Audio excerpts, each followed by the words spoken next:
여러분, 한 번쯤 우리는 죽고 싶다고 생각해 본 적이 있습니까? 죽고 싶다. 언제 죽고 싶다고 생각해 보셨습니까? 또는 무엇 때문에 죽고 싶다, 그런 생각을 해보게 되셨습니까? 우리가 죽음을 생각해 보는 이유는 분명 있겠죠. 한 번쯤 우리가 지금의 우리 젊은이들 뿐만 아니라 또는 우리가 지금의 나이가 지긋이 들었어도 살아오면서 죽고 싶다는 생각을 아마 한 번쯤 아니면 또는 그 이상을 한 사람도 있을 것입니다. 모든 것이 내 마음대로 되지 않을 때, 열심히 살았지만 희망이 보이지 않을 때, 계속 힘들고 어려운 일들만 내 삶에 일어날 때, 견뎠는데 또 어려운 일이 오고, 견뎠는데 또 어려운 일이 오게 되면 그때 우리는 또 죽음을 생각하게 되죠. 최선을 다해 살았는데, 열심히 하루하루 개미처럼 살았는데 여전히 가난해. 그러면 우리는 또 죽음을 생각해 볼 수도 있겠죠. 아무도 내 마음을 알아주지 않을 때, 또한 내 자신이 누군가에게 사랑받지 못하고 버림받았다라고 느껴질 때, 그리고 사람이 가장 힘들고 아프고 괴로울 때 우리는 죽고 싶다라는 생각을 하게 될 것입니다. 여러분, 오늘 본문은 아니지만 우리가 인생의 가장 힘든 순간에 그 과정을 겪으면서 죽고 싶다라고 하는 생각하는 사람의 모습을 우리가 성경에서 한번 찾아보겠습니다. 저와 여러분들이 다 짐작하고 있는 욥입니다. 욥기서 3장을 한번 찾아볼게요. 욥기서 3장 1절입니다.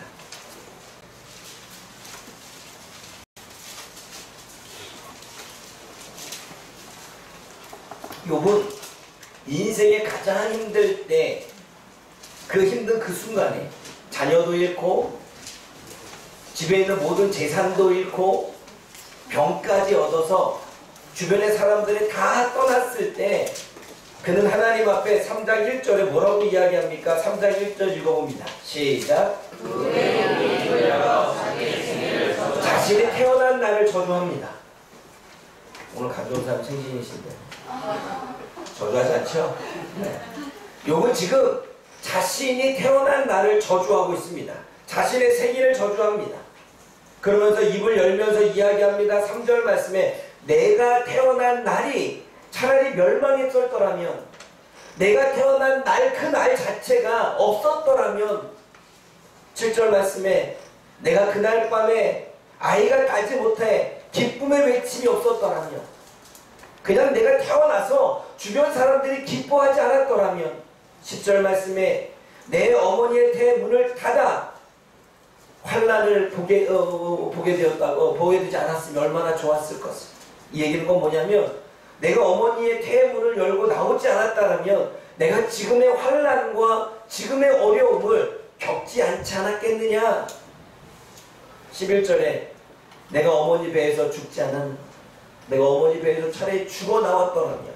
우리는 이 고백만 보아도 욥이 얼마나 자신이 힘들고 괴로웠는지, 얼마나 죽고 싶어 하는지 우리는 이 3장의 고백을 통하여 그의 인생을 짐작해 볼 수 있습니다. 말씀을 찾아보지 않겠지만 열왕기상 19장에 우리는 또한 한 사람의 죽음에 대한 이야기를 볼 수가 있죠. 엘리야입니다. 엘리야는 850대 1로 승리했는데, 그 승리했음에도 불구하고 그 당시에 왕비로 있던 이세벨의 협박에 의해서 내가 너 잡아 죽일 거야, 내가 끝까지 따라가서 너를 죽일 거야 라고 하는 협박 소리를 듣고 엘리야는 어느 순간 영적인 침체에 빠지고, 그리고 그는 광야로 도망가고, 광야에 도망가 숨어서 그는 죽음을 생각합니다. 그래서 19장 3절에는 자신의 형편을 보고, 자신의 처지를 보고, 자신이 죽음의 위기 가운데 있는 것을 보고 도망가서 4절 말씀에 엘리야가 로뎀 나무에서 죽기를 청하고 있습니다. 10절에 그 죽기를 청하는 이유를 보면 혼자서 모든 일을 감당하기 어렵다는 거예요. 50대 1로 싸운 것도 힘들었는데 이제는 이세벨의 모든 군대를 동원해서 나를 죽인다고 하니 더 이상 버틸 힘이 없습니다. 이제는 세상에 나 혼자 남았는데 나 혼자 싸운들 무슨 소용이 있습니까? 나도 죽겠습니다. 죽고만 싶습니다. 이렇게 얘기합니다. 그런 엘리야에게 하나님은 내가 너를 위해 7천을 남겨두었다라는 말로 위로하게 되지. 여러분, 하나님의 은혜를 입은 욥과 하나님의 은혜를 입었던 엘리야, 하나님을 믿고 있었던 욥과 하나님의 능력을 받고 하나님의 사도로서의 길, 하나님이 선지자로서의 길을 걷게 하는 엘리야도 죽고 싶다고 말합니다. 욥과 엘리야의 상황은 자신의 마음대로 인생이 풀리지 않았기 때문입니다. 그리고 인생이 계속해서 힘든 일만 생기고 또 쌓이고 또 쌓이니까 전혀 희망이 보이지 않아요. 여러분, 세상의 모든 것들을 다 잃어버린 욥 가운데 무슨 희망이 보이겠습니까? 자녀를 잃었습니다. 아내는 떠났습니다. 친구들은 욕을 합니다. 그리고 자신의 질병까지 얻었습니다. 재산은 모든 자연재해 다 잃어버렸습니다. 무슨 희망이 있겠습니까? 엘리야는 엘리야 스스로가 이 세상에 하나님을 믿는 사람은 자신의 혼자밖에 남은 자가 없다. 하나님의 백성이라고 하는 이스라엘 백성조차도 모두가 다 세상 속으로, 모두가 다 우상을 섬기며 다 우상 가운데 빠져있는데 내가 이 땅에서 열심히 싸운들, 내가 이 땅에서 하나님을 믿는다고 열심히 신앙생활한들 무슨 소용이 있겠냐? 힘들다. 그냥 죽자. 아무도 자신을 알아주지 않고 혼자 남았다고 생각하고 있을 때 그들은 죽음을 생각하게 됩니다. 여러분, 욥과 엘리야도 인생의 가장 힘든 순간에 죽고 싶다는 생각을 하게 되어지지요.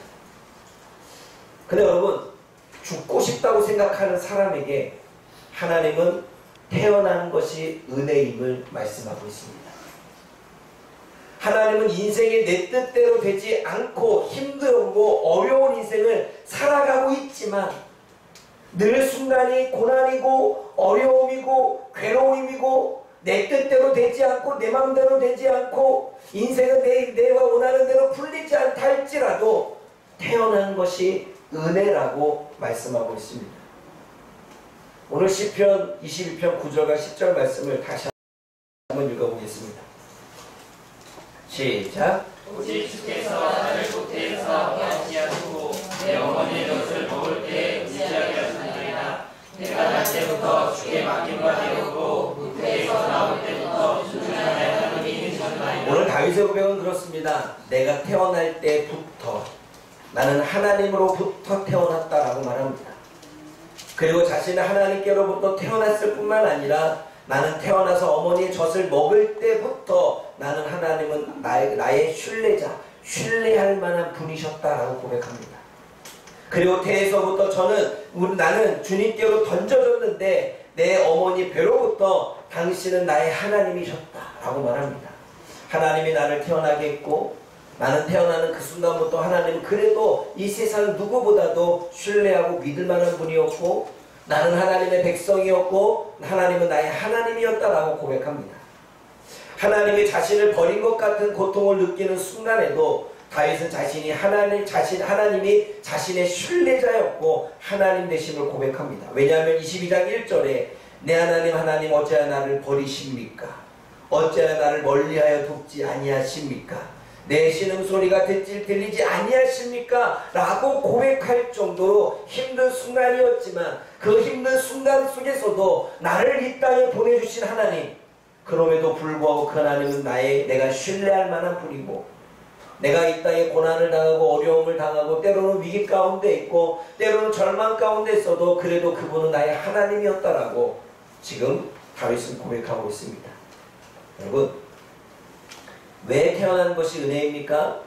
창세기 1장 26절에서 28절을 읽어봅니다. 창세기 1장 26절에서 28절. 왜 태어난 것이 은혜입니까?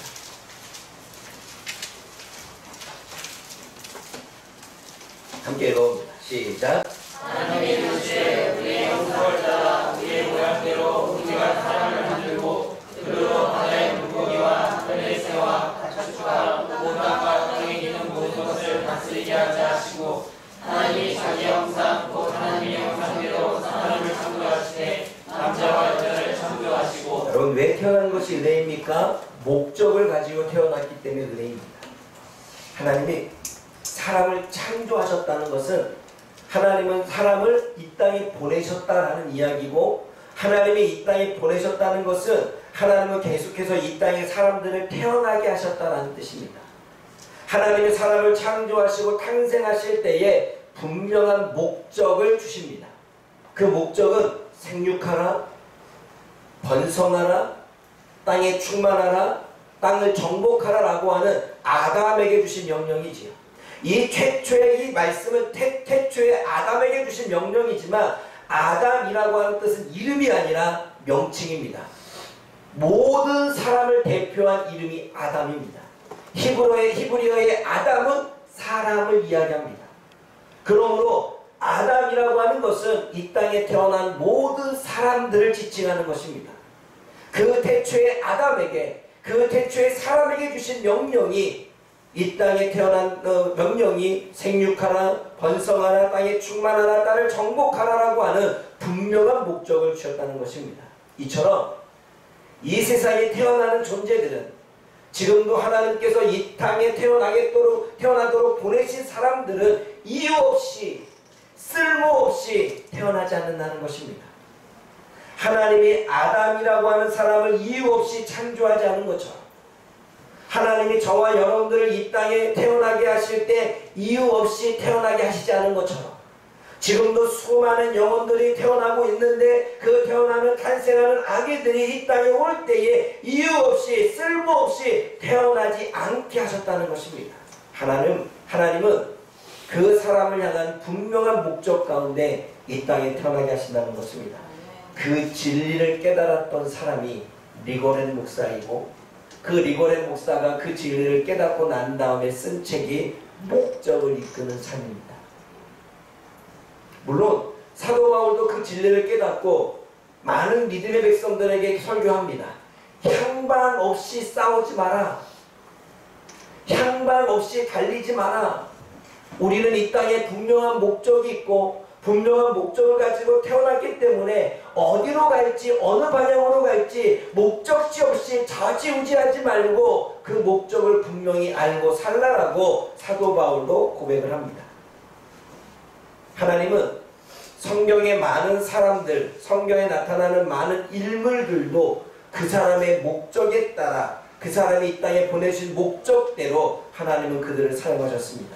그러므로 여러분, 우리가 이 땅에 태어난 것이 은혜인 이유는 우리는 쓸모없이, 이유 없이 태어난 존재가 아니라 하나님의 분명한 목적대로 태어났다는 사실입니다. 아직은 우리가 온전하지 못해 보여도, 아직은 내가 분명한 목적을 찾지 못했어도, 아직은 우리가 미완성처럼 보여져도 우리는 분명한 목적을 가지고 이 땅에 존재한다는 사실입니다. 하나님은 우리를 향한 분명한 목적을 가지고 계시기 때문에 우리가 쓸모없는 존재로 태어나지 않았다고 하는 것이 태어난 것의 은혜라는 사실이지. 두 번째로, 우리가 왜 태어난 것이 은혜입니까? 심히 보시기에 좋은 모습으로 태어났기 때문입니다. 1장 31절 읽어봅니다. 창세기 1장 31절 읽어봅니다. 1장 31절 시작. 하나님이 지으신 그 모든 것을 보시니 보시기에 심히 좋았다. 저녁이 되고 아침이 되니 이는 그의 하나님이라. 하나님은 창조한 인간, 이 땅에 탄생한 인간을 보시고 그 사람을 보시고 심히 보시기에 좋았다라고 말씀합니다. 심히 보시기에 좋았다라고 하는 뜻은 아주 굉장히, 아주 매우 좋다는 것입니다. 그 사람을 볼 때 너무 좋다는 것입니다. 여러분, 우리가 아이가 태어나고 나면 그 아이가 태어나는 그 순간, 그리고 아이가 걸어가는 순간, 뭔가를 해낸 순간을 딱 봤을 때 굉장히 좋게 보이십니다. 그래, 안 그래요? 그리고 아이가 무엇을 하든 간에 그냥 매우 즐겁습니다. 그냥 아이가 응애했는데 즐거워. 여러분, 애가요 태어나가지고 이제 앞에 있는데 그냥 발버둥 치는 것도 즐거워. 뒤집기 한 것도 즐거워. 그러니까 이불을 덮어줬는데 이불을 덮어줘서 발로 찬 것도 보면서 까르까르 웃고 즐거워. 똑같은 겁니다. 하나님은 우리를 이 땅에 보내셨을 때, 우리를 탄생시키시고 우리를 창조하셨을 때 하나님이 보시기에 너무 좋았다는 것입니다. 하나님이 보시기에 너무 즐겁다는 것입니다. 그러나 우리는 우리 자신이 싫다고 느껴질 때가 있습니다. 내 자신이 싫다고 느껴질 때. 어떨 때입니까? 공부를 못할 때. 계속 내가 문제를 일으킬 때 나는 그런 내 자신이 싫습니다. 그런 거예요. 내 성격이 마음에 안 들 때, 또 자신의 생김새, 자신의 외모가 마음에 안 들 때 우리는 내 자신이 싫어집니다. 또 누군가가 나를 비교할 때 우리는 내 자신이 싫어집니다. 내가 누군가에게 열등감을 가질 때 나는 내 자신이 싫어집니다. 내가 할 수 있는 것이 아무것도 없다고 느껴질 때 우리는 내 자신이 싫어집니다. 하나님은 우리의 외모, 우리의 생김새, 우리의 겉모습, 우리의 화려함을 보시고 심히 보시기에 좋다라고 말씀하지 않으셨습니다. 하나님이 보시기에 좋다는 것은 하나님의 형상으로 창조됐고 하나님의 성품을 닮았고 하나님의 모습을 닮아 있기 때문에 좋다고 여기신 것입니다. 아담은 뭔가 스펙을 갖고 있지 않았습니다. 아담은 돈을 많이 벌어서 재산을 갖고 있지 않았습니다. 아담은 자신을 뭔가 내세울 만한 화려한 것을 가지고 있지 않았습니다. 모르겠죠. 아담이 좀 잘생겼는지는 모르겠지만 그렇게 유대인이 잘생기게 보이지는 않습니다. 여기 진화론으로 가르치킨다면 우리가 태초에 인간이 원숭이를 한다고 최초에는 원숭이처럼 생겼는데 잘생기게 보이진 않지. 여러분, 외모 또한 그렇게 잘나 보이지 않습니다. 그럼에도 불구하고 하나님은 그 아담을 보시며 창조된 아담을 보시고 탄생한 아담을 보시고 매우 굉장히 보기에 좋고 즐겁다는 것입니다. 하나님은 이 세상 사람들처럼 우리의 외모를 보거나 우리의 화려함을 보거나 내가 가지고 있는 능력을 보거나 세상에서 사람들을 바라봤을 때 그 사람과 뭔가 기준으로 높일 수 있는 모든 것들이 우리 안에 없다 할지라도 하나님은 그것을 보시지 않습니다. 우리가 볼 때 우리 자신이 못생겼어도 하나님의 형상을 닮아간다면 하나님은 심히 좋다고 말씀하십니다. 하나님은 이 세상을 정말 하나님 보시기에 아름답게 지어졌는데 이 세상은 하나님의 관점으로 우리 자신을 바라보기보다는 세상의 관점으로 보니 외모도 성형 외모, 성형하려고 하고 또는 사람들이 우리를 인정하기 위해서는 화려함을 가져야 된다라고 우리는 그렇게 생각을 합니다. 그러나 하나님은 그것을 보기 좋다고 말씀하지 않으셨습니다.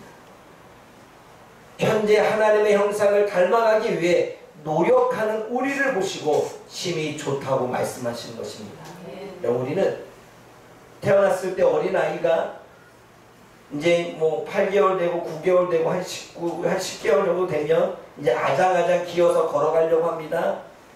걸어가려고 하는 순간 넘어지고 걸어가려고 또 일어나지만 또 넘어지는 그 모습을 보면서 우리는 웃습니다. 즐거워합니다. 완벽하지 않는데 완벽하게 걷지 않고 완벽하게 뛰지 않고 뭔가 화려하게 걷지 않고 모델처럼 걷지 않는데 하나님은 10개월 되고 11개월 된 넘어지고 쓰러지는 그 아이를 보며 우리가 즐거워 기뻐하듯 우리가 이 땅에서 온전하지 않고 이 땅에서 우리가 완벽하지 않고 쓰러지고 넘어져도 그 모습 그대로를 하나님은 아름답게 그리고 매우 즐겁게 그리고 매우 좋게 바라보고 있다는 것입니다. 우리는 뭔가 이루어져야만 우리는 무엇인가 성공해야만, 우리는 무엇인가 화려함을 갖춰야지만 하나님이 우리를 인정할 것이라고 생각하지만 그것은 세상의 기준이고 하나님은 우리들 이 모습 이대로를 하나님은 사랑하신다는 사실입니다. 때로는 잘생기지 못했어도, 내가 화려한 옷을 입지 않아도, 내가 뛰어난 스펙을 가지지 못했어도 우리 자체만으로 하나님은 굉장히 아주 매우 즐겁게 바라보고 계시다는 사실을 아십니까? 여러분, 성령의 인도를 따라 하나님의 성품을 닮아가면 하나님의 모습을 닮아가는 삶을 살아가는 우리들의 모습을 보며 심히 좋게 여기십니다. 내가 완벽하지 않아도, 내가 완벽히 성화되지 않았어도 우리가 성화되려고 하고 있고 성화되려고 노력하고 있고 하나님의 형상을 회복하려고 하고 있고 주님의 말씀대로 완벽히 살지는 못하지만 그렇게 살아가려고 하는 우리들의 모습을 보시며 흡족히 여기신다는 것입니다. 여러분, 왜 태어나는 것이 은혜입니까? 하나님은 세상의 기준으로 우리를 바라보는 것이 아니라 하나님의 관점과 하나님의 기준으로 우리들 이 모습 이대로를 사랑스러워 여기시기 때문에 우리는 태어난 것이 은혜인 것입니다. 왜 태어나는 것이 은혜입니까? 돕는 배필로 태어났기 때문에 은혜입니다. 창세기 1장 18절 읽어봅니다.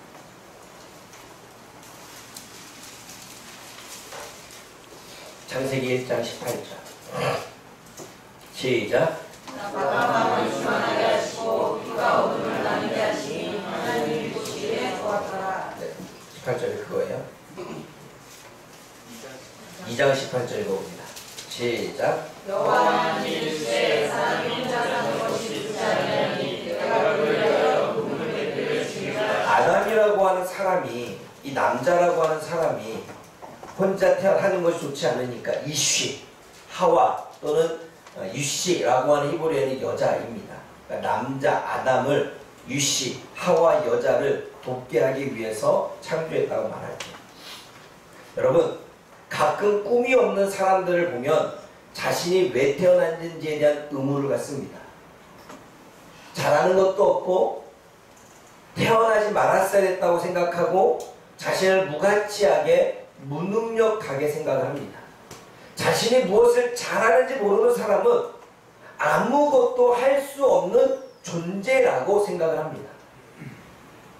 그런데 아담을 위하여 하나님은 돕는 배필을 지을 거라고 분명히 말씀하십니다. 다시 한번 읽어봅니다. 18절 이야기입니다. 말씀입니다.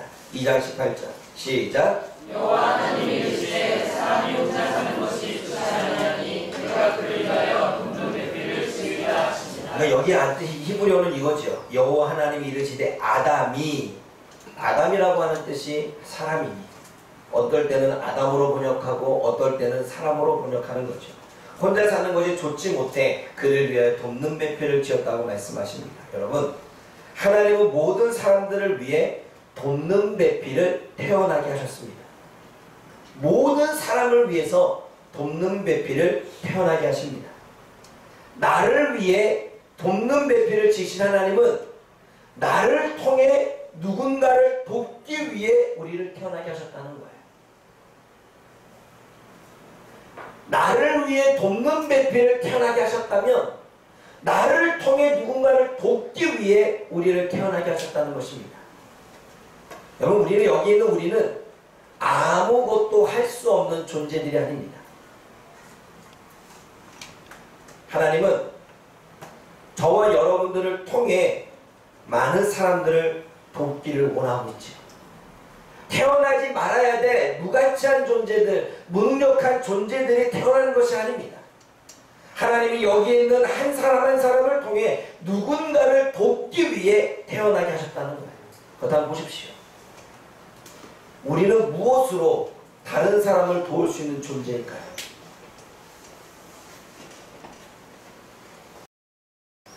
우리는 무엇으로 다른 사람을 도울 수 있을까요? 우리의 배운 것으로, 우리의 몸으로, 우리의 마음으로, 우리의 입으로, 우리가 가진 것으로 무엇을 다른 사람을 도울 수 있을까요? 하나님은 단 한 사람도 예외 없이 여러분들을 돕는 사람을 태어나게 하셨습니다. 그렇다면 여러분들은 무엇으로 주변에 있는 사람들을 도울 수 있을까요? 단 한 사람도 예외 없이 도울 수 있도록 태어나게 하셨다. 저와 여러분들은 주변에 누구를 무엇으로 도울 수 있을까요? 하나님은 모든 사람이 도움을 받고 모든 사람의 도움을 주는 존재로 태어나게 하셨습니다. 그러면 우리는 도움을 받아야만 하고 또 도움을 줘야만 하는 것입니다. 도움을 받는 것을 부끄러워할 것도 아니고 도움을 받는 것을 부담스러워 여길 게 아니라 하나님이 이 땅에는 모든 사람들을 돕는 자로 태어나게 하셨으니 도움을 받는 것은 당연한 것입니다. 또한 우리가 누군가에게 도움을 줄 수 있는 것 또한 당연한 것입니다. 그러므로 우리는 도움을 받기도 하고 도움을 주는 삶을 살아가야 되는 것입니다.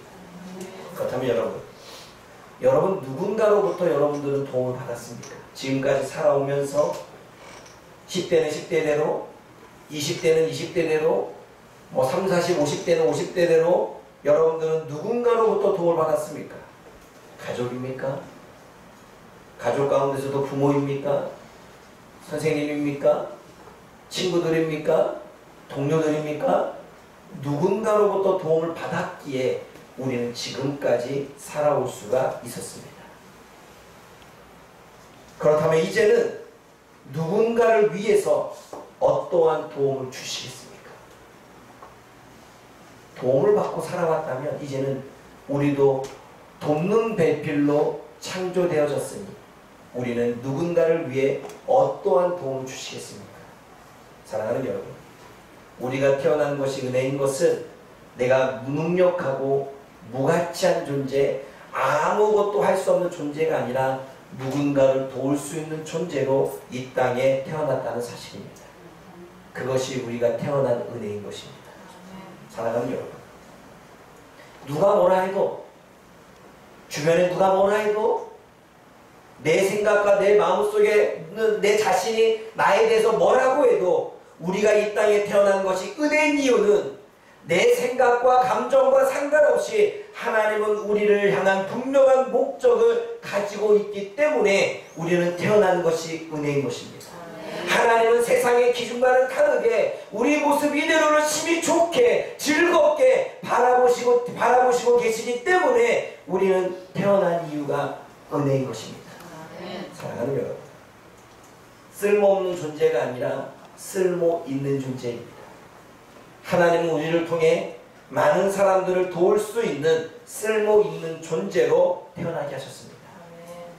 그러게 우리는 태어난 것이 은혜임을 깨닫고 세상의 기준과 세상의 삶과 세상의 삶 속에서 우리를 바라보는 게 아니라 하나님의 관점과 하나님의 나라의 이 관점에서 저와 여러분들을 바라보며 죽고 싶은 순간 속에서도 태어난 하나님의 은혜를 기억하며 저와 여러분들이 주어지는 삶을 살아갈 수 있기를 주님의 이름으로 부탁을 드립니다.